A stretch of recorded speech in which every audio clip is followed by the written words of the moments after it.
So very few people have actually watched any of these videos, so why am I even bothering? It's a subject which probably isn't going to interest most people. A lot of people aren't even going to give it a moment's thought. It's not going to seem at all practical. Okay, so let's look at our life experience. I occasionally come to this spot. Well, I come more often now than I used to. But when I first started coming earlier this year, I was walking up to it from along the river, and a couple of lads on a run overtook me, and when I arrived here they were here and we started a conversation.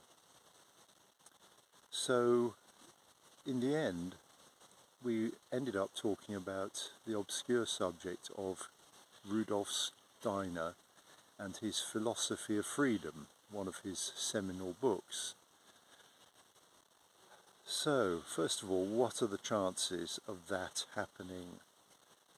Secondly, my children went to the Steiner, and as part of my interest in their education, I went to a Steiner study group and studied quite a lot of the books, including this Philosophy of Freedom. It emerged at the end of the discussion that this young man I was talking to was in fact studying in Dornach, which is the sort of HQ of the Anthroposophical Society, which was founded by Rudolf Steiner. This was at the end of the 19th century, beginning of the 20th century. So it's a remarkable coincidence. I mean, it's a remarkable coincidence in terms of timing and location. This young man had also just come back for a week from Switzerland to visit family, and he was going back on the next day.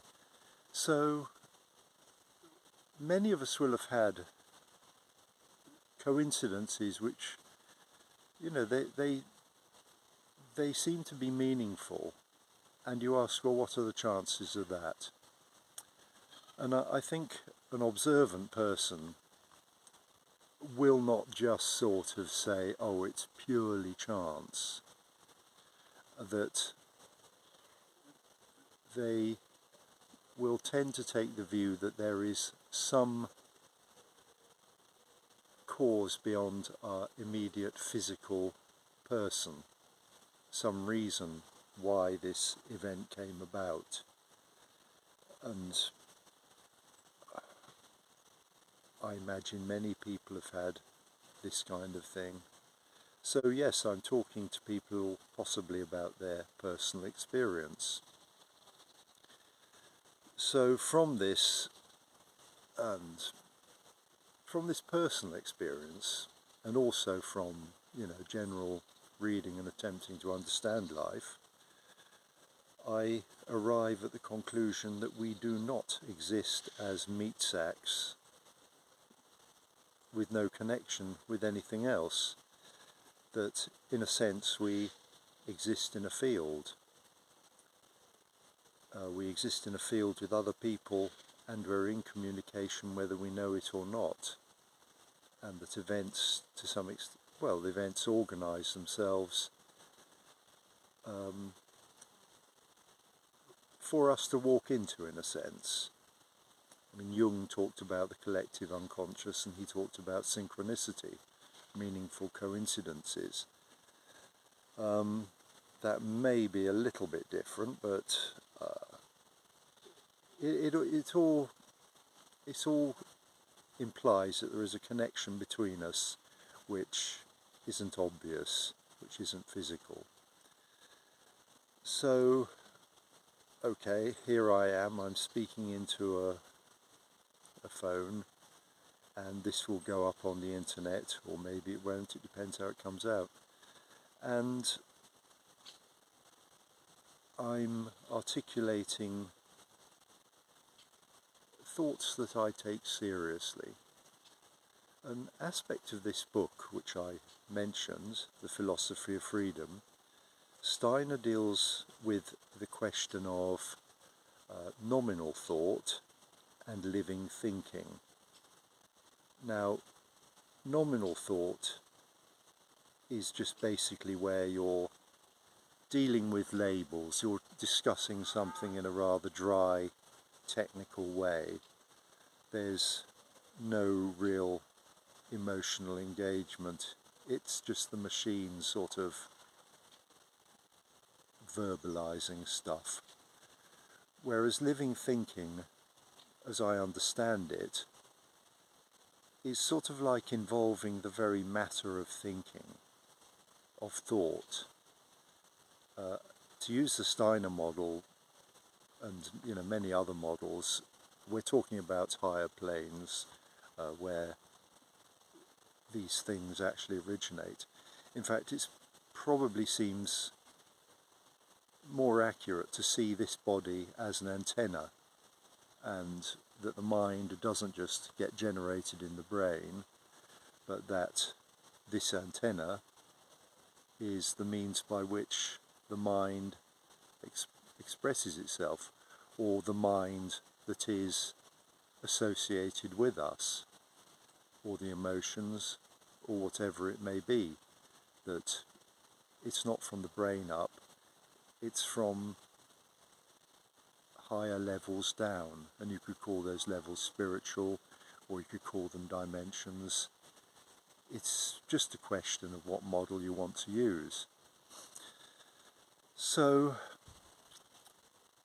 he also speaks of pure mental action as being a valuable exercise, because you're dealing with things at a higher level rather than trying to change them at a physical level, which is often very difficult.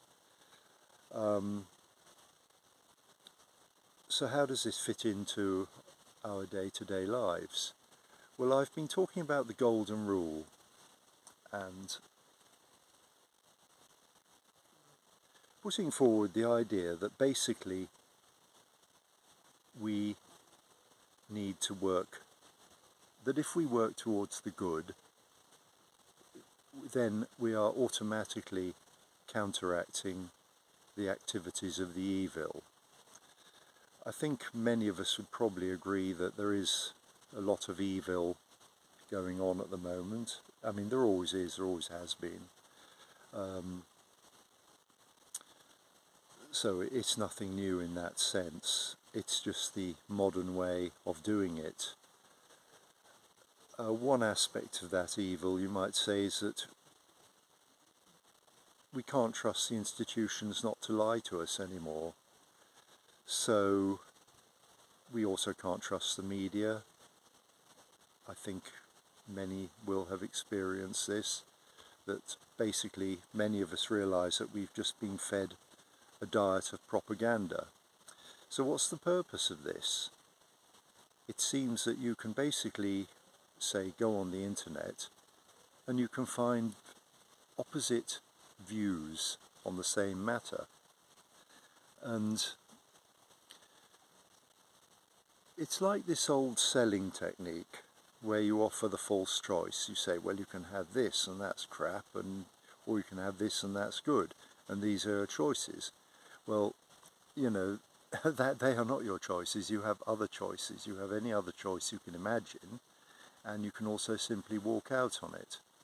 Now, the question in my mind is, why are they so intent on managing our perceptions? Because that's what it is.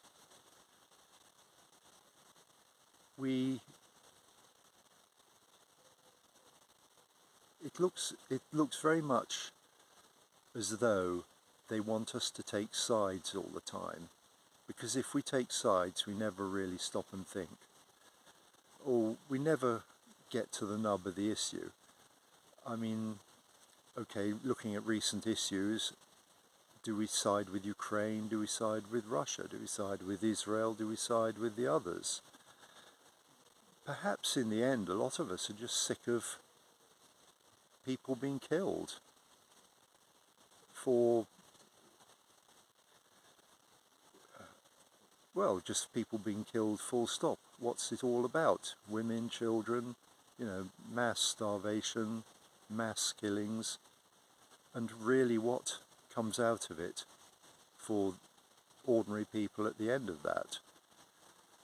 These events seem to very much benefit certain, I mean, they're commonly called elites, but I would actually be inclined to call them parasites, because basically they're feeding off the suffering of the rest of humanity.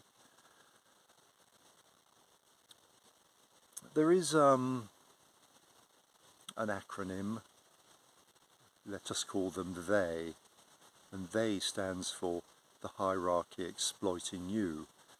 And I think we all know that one way or another we are being exploited. We can't necessarily see the faces of that hierarchy. We can see the immediate faces, like the government and, you know, some of the players, shall we say, some of the front men. We see them, but we don't really see behind the scenes. We know that however we vote in an election, it seems that nothing changes, nothing gets better. It seems as though there is an agenda, and that agenda is to tax the hell out of us and take our freedom. So when have you ever heard of taxes being reduced? Or if they've been reduced in one area, then they're put up in another. I mean, the net effect is that we end up paying more taxation. So how does that work? Does that just go on forever until basically we're more or less handing over, well, we're already handing over the bulk of our income for taxation? I mean, when you look at both direct and indirect taxes and licenses and all these other necessary expenses if you want to live a reasonable civilized life. So it's a common experience.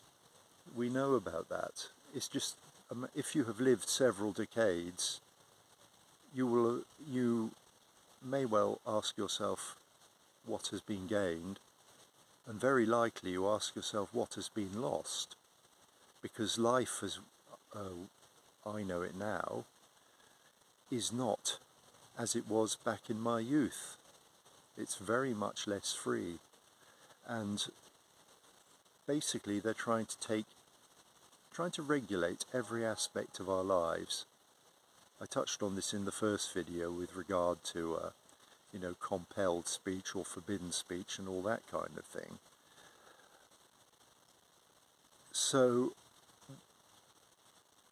it's very much in their interest to capture our attention, to capture our minds, to enslave us to the propaganda, because basically they are feeding off us.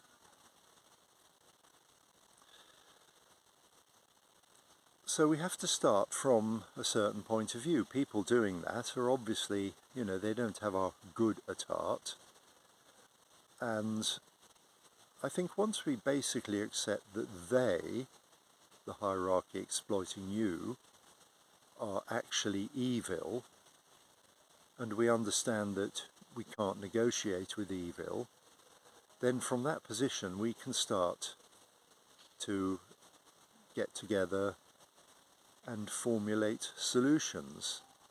While we are busy in the position of the supplicant, in other words, we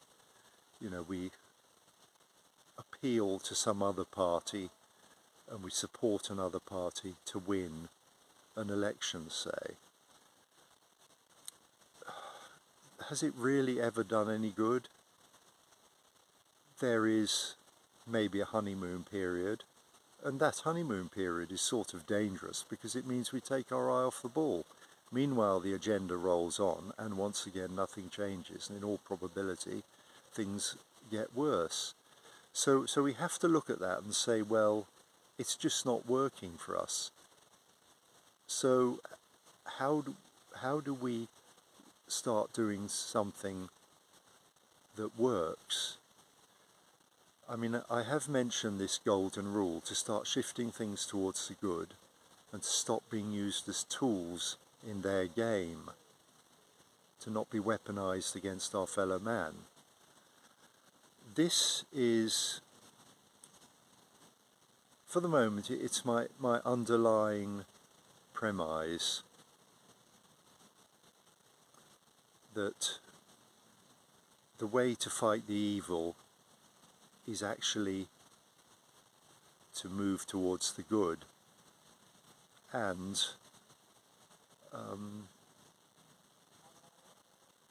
not play their game, basically. So this may seem a difficult thing to do, and it may seem, you know, a little bit fanciful in a way. And yet what good has it ever done you, sort of writing a letter to your MP or going on a demonstration? Okay, it's great fun maybe, and you get a feeling of unity, making comments on the internet. Does it ever really do any good? You're just venting, basically. So in a sense, what I'm suggesting is that I wouldn't say you were doing nothing, because of this aspect of living in the field, of being connected to other people, that even by articulating these sincere thoughts, I am having an effect on the field, however small that may be. So if we basically do get together with our fellow man in the actual flesh and actually start talking to each other and communicate sincerely, that we will eventually create a resonance which will start to influence other people.